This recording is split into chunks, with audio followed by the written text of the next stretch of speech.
আমি প্রীতম, এবার অনার্স তৃতীয় বর্ষের ছাত্র। শহরের নাম করা কলেজে পড়ি। আমাদের থাকার জন্য আবাসিকের ব্যবস্থা আছে। আমি আর সুকেশ, আমরা দুজনে একটা রুমে থাকি। সুকেশ আমার থেকে একটু বেশি বাজে, কিন্তু অনেক ভালো মনের মানুষ।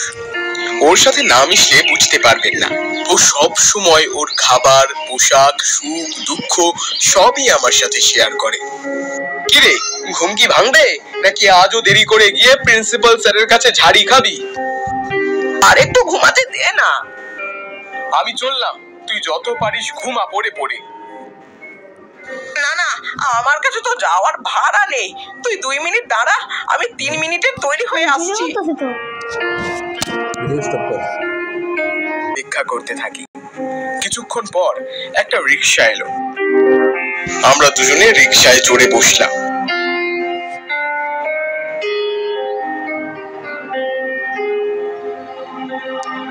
রিকশাওয়ালা মামা আমাদের ঠিক কলেজের গেটে গিয়ে নামিয়ে দিল। আমি নেমেই ভাড়াটা দিয়ে দুজনে কলেজের ভেতরে চলে গেলাম।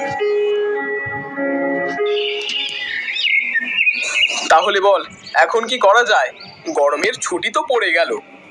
কি আর করা যাবে? ইচ্ছে করলেও তো কিছুই করার নেই। তা না হলে তো কোনো পাহাড়ে গিয়ে ঘুরে আসতাম, নদী ঝর্ণা দেখতাম, মাছ শিকার করে পুড়িয়ে খেতাম। আমি বলি কি, চল আমাদের বাড়ি থেকে বেরিয়ে আসি। গরমের ফল, তার সাথে আমাদের এলাকার সবচেয়ে বড় ঝিলের থেকে মাছ ধরে বারবিকিউ করে খাওয়া। উফ, শুনেই দিলে জল চলে আসলো। তাহলে তাই কর, বাড়িতে ফোন করে কাকা বাবু আর কাকিমাকে বলে রাখ, আমরা আজই রাতে ট্রেনে রওনা দেব। আমি আর সুকেশ দুজনে সন্ধ্যার আগে স্টেশনে পৌঁছে গেলাম। ট্রেন যথাসময়ে চলে আসলো। আমরা দুজনে ট্রেনে উঠে পড়লাম। সাথে তেমন কোনো জিনিস না থাকায় বেশ স্বচ্ছন্দেই ট্রেনে উঠে পড়লাম। এবার ট্রেন জার্নিটা বেশ ভালোই হবে। দুজনে গিয়ে একটা কেবিনে বসে পড়লাম। আমি জানালার পাশে বসলাম, যাতে করে বাইরের সবকিছু বেশ ভালো করে দেখা যায়। আজ অনেকদিন বাদে বাড়িতে যাচ্ছি, কি যে আনন্দ হচ্ছে। অতি আনন্দে উচ্ছ্বাসিত হওয়ার কোনো কারণ নেই বন্ধু। তোমাকে যা যা বলেছি সব মনে থাকে যেন। ওসব নিয়ে চিন্তা করিস নে, বাড়িতে আমি সব ম্যানেজ করে নেব। সাব্বাস বেটা, এই না হলে তুই আমার বন্ধু। দুই বন্ধু বেশ গল্প আড্ডা আর মাঝে মধ্যে বাদাম ভাজা খেতে খেতে ট্রেন জার্নিটা উপভোগ করতে থাকি।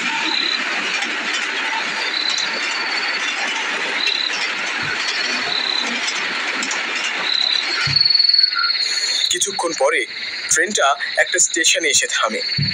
চারপাশে অনেক অন্ধকার, শুধু স্টেশনেই কিছু আলো জ্বলছে। কয়েকজন লোক ট্রেনে উঠলো। আমি বাইরে তাকিয়ে রইলাম। সবাই ট্রেনে উঠে পড়লো, কিন্তু স্টেশনে তখনও একজন লোক কালো চাদর মুড়ি দিয়ে দাঁড়িয়েছিল। আমি তার দিকে এক দৃষ্টিতে তাকিয়ে থাকলাম। ট্রেনটা ছেড়ে দিল। লোকটা আমার দিকে ঘুরে তাকাতেই ভয় পেয়ে গেলাম আমি। তার চোখ দুটো আগুনের গোলার মতো লাল আর বিভৎস চেহারা। আমি বড় বড় চোখ করেই বসে রইলাম। গা দিয়ে ঘাম ঝরতে শুরু করলো।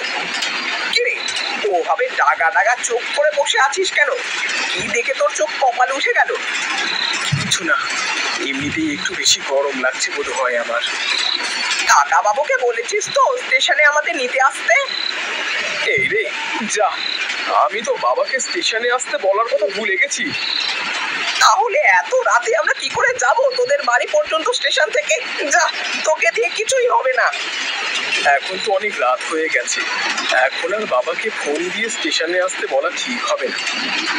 বেশ, চল দুজনে যে কোনো ভাবে ম্যানেজ করে চলে যাব, চাপ নিস নে। ঘড়ির কাঁটায় তখন রাত 2টো।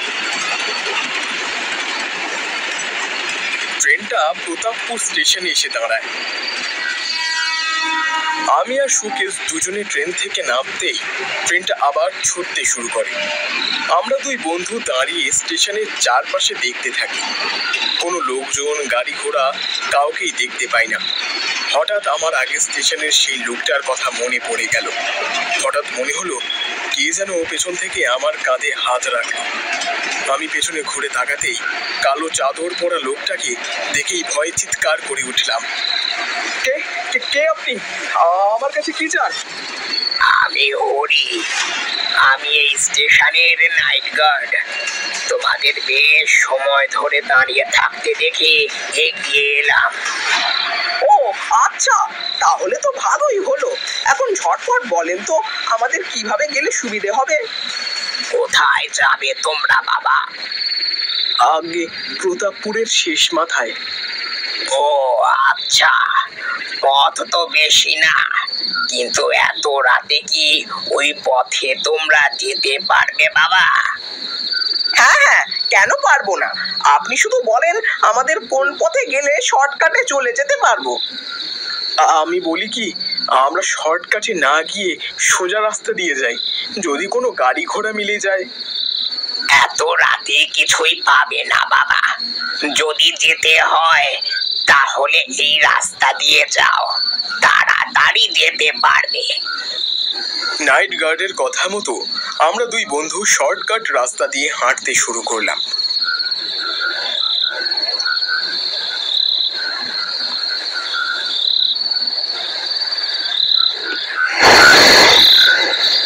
বেশ কিছুক্ষণ হাঁটার পরে আমরা একটা জঙ্গলের রাস্তায় চলে আসলাম।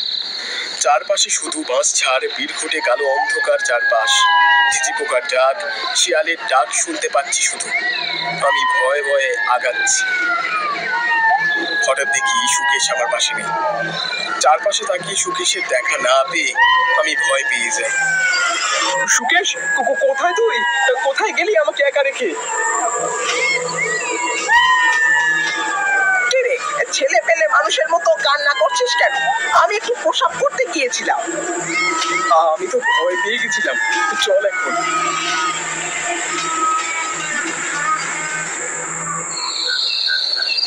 আমি আর সুকেশ দুজনে কোনো মতে বাড়িতে এসে পৌঁছই। বাবা মা দুজনে আমাদের জন্য আগে থেকেই বাইরে দাঁড়িয়েছিল। তোরা এসেছিস বাবা? আমি আরো চিন্তায় মরে যাচ্ছি। এত রাত করে ছেলে দুটো আমার কিভাবে আসবে? আবার তোর বাবাকে বললাম যেতে। না না কাকিমা, আমরা কি আর এখনো ছোট আছি নাকি? আর কাকা বাবু না গিয়ে বেশ ভালোই করেছে। তা না হলে তো জানতেই পারতাম না যে বেটা প্রীতম এত ভীতু। কেন, কি হয়েছে? সব কথা কি বাইরে দাঁড়িয়েই বলবে, নাকি ছেলেদের একটু ভেতরে যেতে দেবে? ও হ্যাঁ, চলো চলো, এখন ফ্রেশ হয়ে শুয়ে পড়ো, সকালে উঠে গল্প করা যাবে।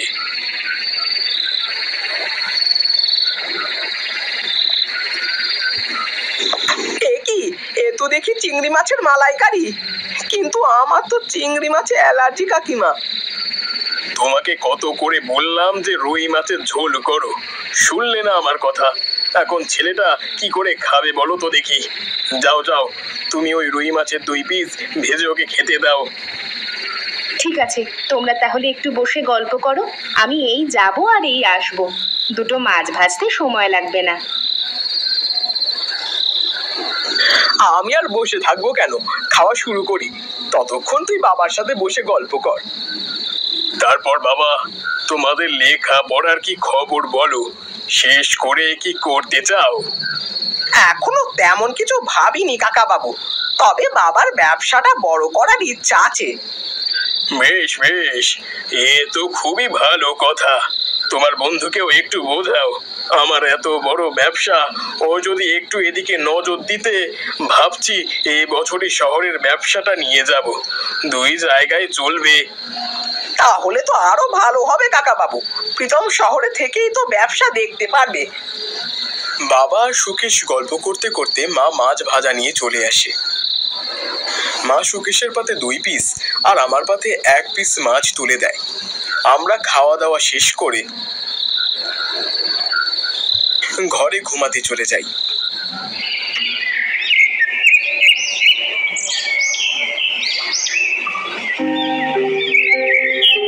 কই রে প্রীতম, আর কত ঘুমাবি? বেলা যে শেষ হয়ে গেল। ওঠ, একটু বাইরে ঘুরে দেখি। কিরে, তোর চোখ এত লাল কেন? তোকে এমন দেখাচ্ছে কেন? আছে, তোর মনে হয় এখনো ঘুম ভালো করে হয়নি। তুই ঘুমা, আমি একটু বাইরে থেকে ঘুরে আসি।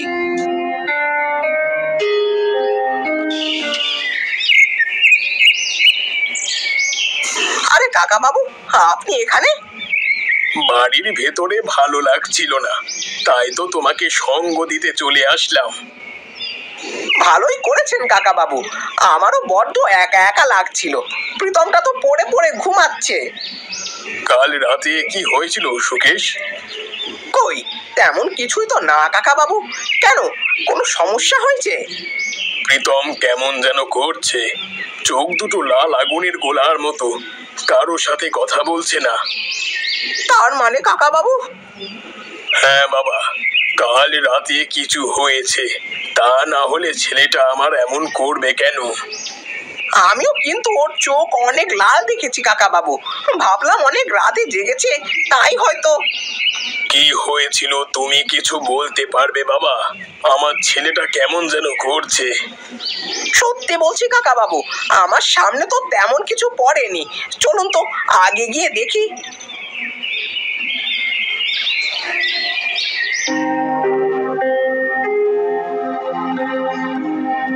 দেখো বাবা, আমার ছেলেটা কেমন যেন করছে, এখন কি করব বলো? আচ্ছা কাকা বাবু, আশেপাশে কোনো সাধু বা মৌলবি আছে? আছে তো, একটু সামনে গেলেই একটা আশ্রম আছে, সেখানে এক সাধু থাকে। বেশ তো, চলুন আমরা ওকে সেখানে নিয়ে যাই, তাহলে সব সমস্যার সমাধান হয়ে যাবে। আমি কিছুই জানি না, আমি আমার ছেলেকে এভাবে দেখতে পারছি না। তোমরা যেভাবেই হোক আমার প্রীতমকে সুস্থ করে তোলো।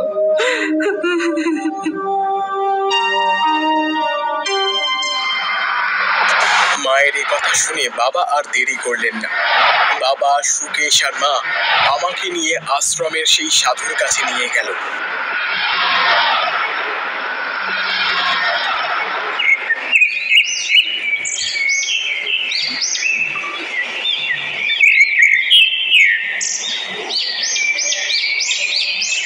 সাধু একটা অন্ধকার বিটখুটে ঘরের মধ্যে বসে যজ্ঞ করছিল। আমাকে নিয়ে গিয়ে সাধুর সামনে বসানো হলো। সাধু আমার দিকে বড় বড় চোখে তাকিয়ে রইল। মনে হচ্ছিল যেন সাধু আমাকে তার চোখ দিয়ে গিলে খেয়ে ফেলবে। বল দেখি, কি হয়েছে?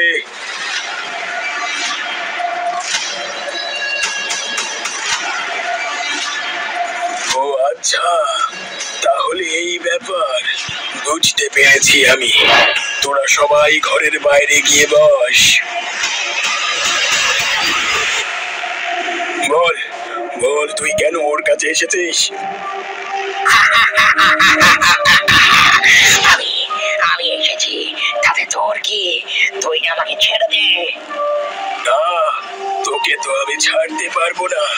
বল, তুই ওর কাছ থেকে যাবি নাকি তোকে আমি ধরে বন্দি করে রাখবো? আমি যাব না, চলে গেলে তো আর আমি মাঝরাতে মাছ ভাজা খেতে পারবো না। আমি অনেক দূর থেকে ওর সাথে এসেছি। যেখান থেকে এসেছিস সেখানেই আবার ফিরে যাবি, আর তা যদি না যাস তাহলে তোকে আমি এই বোতলে বন্দি করে রাখবো। সাধুর কথা শুনি আত্মাটা আমার শরীর থেকে বের হয়ে ঘরের ভেতরে প্রচুর হাওয়ার বেগে বাতাস দিয়ে ঘরের জানালা দিয়ে বের হয়ে যায়। আমি অজ্ঞান হয়ে পড়ে থাকি। সাধু দরজা খুলে দেয়। সুকেশ আর মা ভেতরে আমার কাছে যায়। বাবা, আমার ছেলে। ভয় নেই বাছা, একটা ছোট্ট আত্মা ছিল, রাস্তায় পিছু নিয়েছে।